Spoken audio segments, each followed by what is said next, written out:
This is Robert Harper with Virginia Farm Bureau's Grain Marketing Division. Glad to bring you the Merchandiser Minute for Friday, January the 29th, 2021.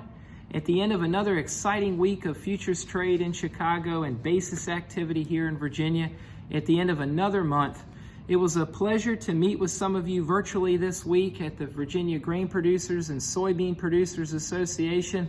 I know we all really enjoyed the presentation by Dr. Cole, and also to meet with you all virtually at the Eastern Shore Ag Conference. So thank you for those opportunities, and that was a pleasure.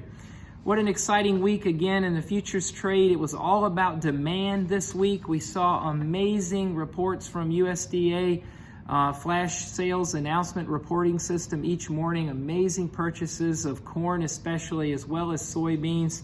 If I added up the numbers right this week on corn sales to China, that's 230 million bushels of corn. Just today alone, we saw one purchase that was announced of 83 million bushels. And remember, when the good Lord makes it rain, in a normal year, we grow about 50 million bushels of corn in Virginia. So to see 230 million get sold this week, export-wise, is just phenomenal. When we take a look at the shipment pace from USDA and where the top destinations were this week for vessels getting loaded, for corn, Japan and Mexico were our top destinations with 54 million bushels loaded out. Soybeans, China and Mexico were the top two destinations with 72 million bushels being loaded out. And I believe that is a record for this week. We take a look at all classes of wheat. Japan and Mexico were our top two destinations at 19 million bushels. So just a fantastic week, not only in export sales, but also in export loadings, and that really drove your futures price up. Let's take a look at how they closed out this week in Chicago. March corn up 47 cents a bushel to close at $5.47. March soybeans up 59 cents a bushel to close at $13.70. In July wheat up 19 cents to close at $6.43 a bushel this week in Chicago. So a big week. We saw a reversal from last week where the funds were liquidating and selling off those long futures contracts to put profit in the bank. And right down the board, we saw a lot of buying come back in. And I would say that most definitely that buying was initiated by all of the demand that we saw this week. Take a look at this bull market that we're in. We know a few things are going on here. We know it's speculator-led right now. We know there's a lot of activity in the overnight session from 8 p.m. to 8:45 a.m. That's a good sign of a bull market.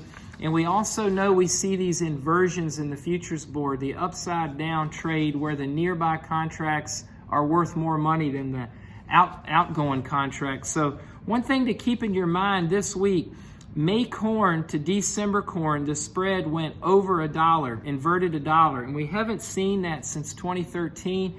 And interestingly enough, we haven't seen a futures price this high on the corn board since 2013. So I don't think it's a coincidence that those two things match up. Take a look at that. We've seen a fair number of you this week sell new crop corn, September corn, being delivered and sold off of the September futures contract. We know there's a significant inversion between September futures and December.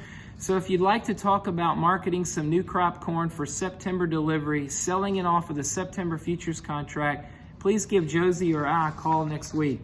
Volatility was, again, the saying for the week, whether it was on any of the stock exchanges or here with these ag commodities, and we're going to see that more going forward. We know that with all the influences that we have right now in the market. We did see the CME again, the fifth week in a row, raise the margin requirements on futures contracts. That's normal as the value of the futures contract gets higher, but we also know they're raising those margin requirements to try to slow down some volume.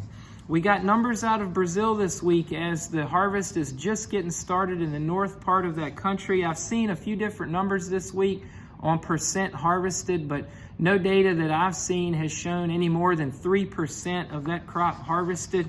But we did see 132 million metric tons. That's more than a 4 billion bushel crop come out from their ag ministry and some other private industry firms that they think their bean crop is going to be that big. That even though the crop didn't get planted till a month late, the rains came in a timely fashion, the genetics are there in the seed for that yield potential to hold on. And we'll see in a month when that harvest is nearly complete what that yield is going to be.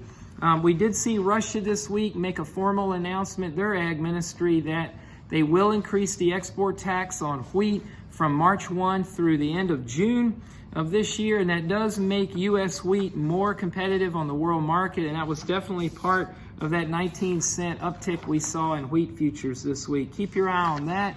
ADM announced this week that they've sold a lot of ethanol to China, and that, again, the story this week was about demand, and corn was the star of that show when we saw all the daily flash sales announcements with big corn sales to China, and then we hear ADM make an announcement that they've been selling a lot of ethanol to China. It really bolstered that corn futures price and got the speculator back in the game there again.